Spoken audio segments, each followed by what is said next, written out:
It's time for Declare Your Independence with Ernest Hancock. Believe me when I say we have a difficult time ahead of us. But if we are to be prepared for it, we must first shed our fear of it. I stand here without fear because I remember that I am here not because of the path that lies before me, but because of the path that lies behind me. I remember that for 100 years we have fought these machines. And after a century of war, I remember that which matters most. We are still here! Tonight, let us make them remember we are not afraid!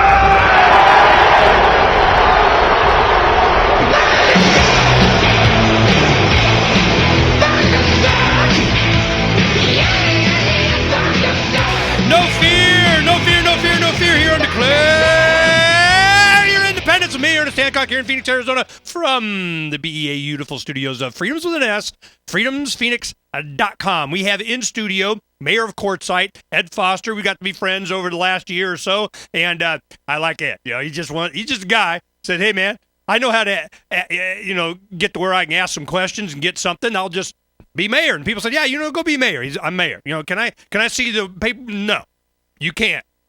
Remember what happened to the first mayor? In 1989 was when Quartzite became a town city. Now, they have a thing that's called the League of City and Towns. It's kind of like, here's your Communist Manifesto template for you to be a town in Arizona. You got to do it like this.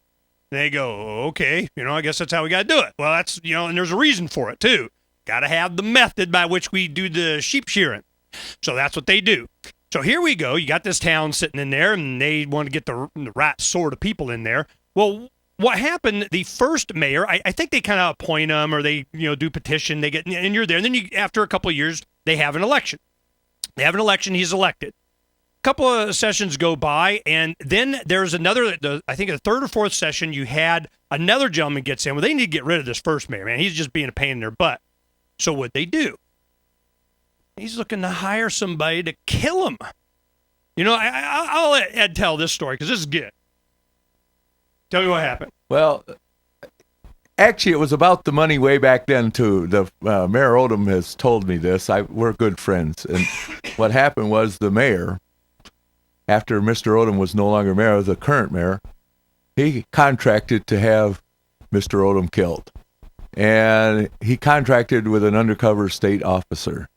He did not know this, of course, but that's what happened. He contracted, and the police contacted Mr. Odom. They took him out in the desert. They poured ketchup on him, took a picture as proof of death, sent him to a hotel up in Las Vegas to hide out for a couple of weeks, and everybody was running around town, where did Richard go? Where did Richard go? Well, they paid off the contract, and they had the proof. They put the man in prison. He actually got out of prison a few years later because he had medical problems, and he's dead now. But that's the problem with Quartzite, is now that everybody looks at it like a bunch of kooks out there in the country, and we're not. We're good citizens. We got over that problem, but the same mentality still holds out there. And they want to make sure that you know about it too. They say, look, man, we got a bottle of ketchup over here, man. I've had death threats already. And if you didn't, you wouldn't be doing your job. Well, where did the money come from to pay off the contract? Was that like taxpayer money?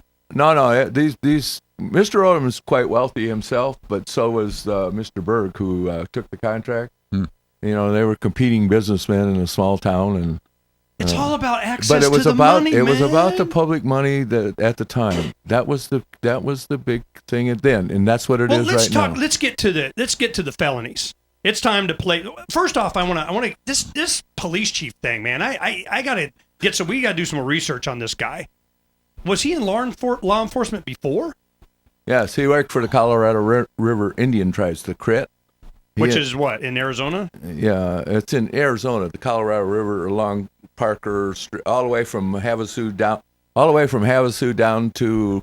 Well, is it in the same county as where Quartzite is? Yes. Oh, okay. So he's in the same county, so he knows the sheriff. He and the sheriff served together on the Crit. So he was on. So they served together on the law enforcement of the Indian Reservation, De La, whatever. Right. and he's not there now because of what?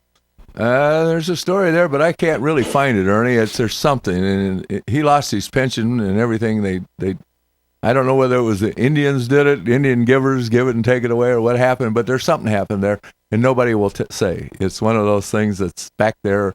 He left the crit, and he came to Quartzite. Well, Indian takeaway, a lot of times they got a real good reason. White man's forked tongue with a gun. Okay. So he leaves there, and he's like trying to, I guess, somehow save his pension or some way to, convert it or create one here. And he demonstrated just the right mentality to be the police chief of the new little town of Quartzite where the money be, because think about this. It's a small permanent resident community of just a few thousand people. And it was when they first started. Heck, it was probably 400 or something. I mean, it was almost nothing. So then, but you're at a major intersection. You got I-10 going to L.A., and what's the one that goes north and south near there? US 95. Okay, so you have this is, if you wanted to have a boom spot in Arizona, sooner or later it's going to be Quartzite. Great weather all winter. And it's got water. Okay? Yep. Underneath that, don't ever forget about the water, because you look at it, you don't see no water, okay? So, and it's like a fueling station that a lot of people have to have. If you're driving a motorcycle, you're either stopping in Quartzite or you're taking a 5-gallon thing of gas with you to go to L.A.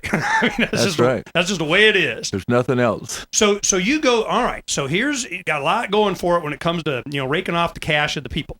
So they get just the right kind of guy that's going to be head of the chief of police. Now, his attitude and his arrogance and his hubris has to come from knowledge that he's somehow protected.